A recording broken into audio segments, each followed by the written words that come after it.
Real estate. കാരണം ഭൂമിയിൽ invest ചെയ്യുമ്പോൾ ഭൂമി തന്നെ എന്ത് തരുന്നുണ്ട്, നമുക്ക് ഡോക്യുമെന്റ് തരുന്നുണ്ട്.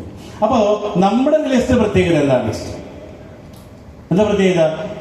റിയൽ എസ്റ്റേറ്റ് 10 മുതൽ 15 കൊല്ലം കൊണ്ട് സമ്പന്നാവാന്ന് പറയുമ്പോൾ റിയൽ എസ്റ്റേറ്റ് ലാൻഡ്, ബിൽഡിംഗ്, ഭൂമി വാങ്ങാം, ഭൂമിയിൽ വീട് പണിത് വിൽക്കാം, ബിൽഡിംഗ് ഉണ്ടാക്കി വിൽക്കാം, വാടകയ്ക്ക് കൊടുക്കാം. പിന്നെ വില കൂടിയ മരങ്ങൾ വെച്ച് പിടിപ്പിച്ച് മുറിച്ച് വിൽക്കാം. ഇങ്ങനെ പിന്നെ നാച്ചുറൽ റിസോഴ്സസ്, ഭൂമി വാങ്ങിയിട്ട് കല്ലോ മണ്ണോ ഒക്കെ ഉണ്ടെങ്കിൽ അതും വിറ്റ് നമുക്ക് ജീവിക്കാം, സമ്പന്നാവും. പക്ഷെ നമ്മൾ എന്ത് ചെയ്തു? ഇതിന് 10 or 15 കൊല്ലം പിടിക്കും. പക്ഷെ നമ്മൾ എന്ത് ചെയ്തേ? നെക്സ്റ്റ് ഇവിടെ അവിടെ ഒരു ഇന്നോവേഷൻ കൊണ്ടുവന്നു. ഇന്നോവേഷൻ അല്ല, എന്ത് ഇന്നോവേഷൻ? എന്ത് ഇന്നോവേഷൻ? ഇവിടെ ഇരിക്കുന്നതില് എല്ലാവർക്കും ബ്രെയിനിൽ ഒരു തിങ്കിങ് മസിൽ ഉണ്ട്. തിങ്കിങ് മസിൽ, ചിന്തിക്കാനുള്ള മസിൽ. ഓക്കെ, അവിടെ എന്തുണ്ട്? നമ്മൾ ഓപ്പറേഷൻ, ഒന്നാമത്തെ മസിലാണ് ഓപ്പറേഷൻ മസിൽ. നമ്മളൊരു കാര്യം ചെയ്യുന്നു, ആ കാര്യം ഭംഗിയായിട്ട് നമ്മൾ ചെയ്തുകൊണ്ടിരിക്കുന്നു, ഓപ്പറേഷൻ മസിൽ. ഇതിലെല്ലാവരും എന്തുണ്ട് അല്ലെ? എല്ലാവരും എന്താണ്? ഓക്കെയാണ്. നിങ്ങൾ എവിടെ എന്ത് പ്രവൃത്തി ചെയ്യുന്നു അതിൽ നിന്ന് ഓക്കെയാണ്. അതിൽ എന്തുണ്ട്? റിലേഷൻഷിപ്പ്, ഒരുപാട് ബന്ധങ്ങൾ ഉണ്ടാക്കുന്നുണ്ട്. ഇവിടെയുള്ള ജോലിക്കാരായിക്കോട്ടെ, അതോടൊപ്പം തന്നെ ബിസിനസ്സുകാരായിക്കോട്ടെ, ഇൻഫ്ലുവൻസേഴ്സ് ആയിക്കോട്ടെ, എല്ലാവർക്കും ഈ 2 മസിൽ വർക്ക് ചെയ്യുന്നുണ്ട്. ഏത്?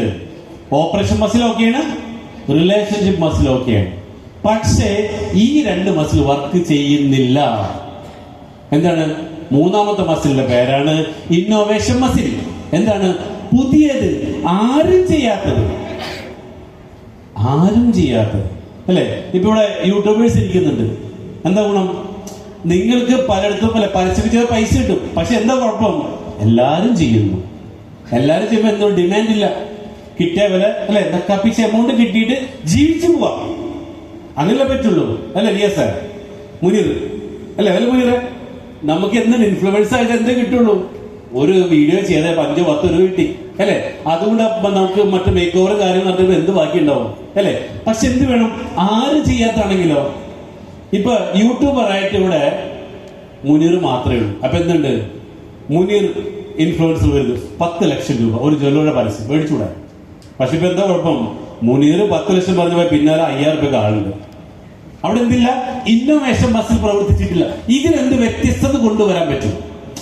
എല്ലാവരും ചെയ്താൽ അവിടെ ഡിമാൻഡ് ഇല്ല, നമ്മൾ പറഞ്ഞ പൈസ കിട്ടില്ല, അതിലൂടെ ഒരുപാട് പൈസ ഉണ്ടാക്കാൻ പറ്റില്ല. അതേസമയം ഇന്നോവേഷൻ കൊണ്ടുവന്നാലോ നമ്മൾ പറയുന്ന പൈസ കിട്ടും, പറയുന്ന പൈസ. ഇനി അത് ഇന്നോവേഷൻ കൊണ്ടുവന്നാൽ മാത്രം പോരാ, അതിൽ ലീഡർഷിപ്പ് ഉണ്ടാക്കിയെടുക്കണം. അത് നമ്മൾ ചെയ്യാനും പാടില്ല. എങ്ങനെ? അത് വലിയ ടീമിനെ വെച്ചുകൊണ്ട് ചെയ്യാൻ പറ്റണം. മറ്റേതോ നമ്മൾ തന്നെ കഥ തിരക്കഥ അല്ലെ? കഥ തിരക്കഥ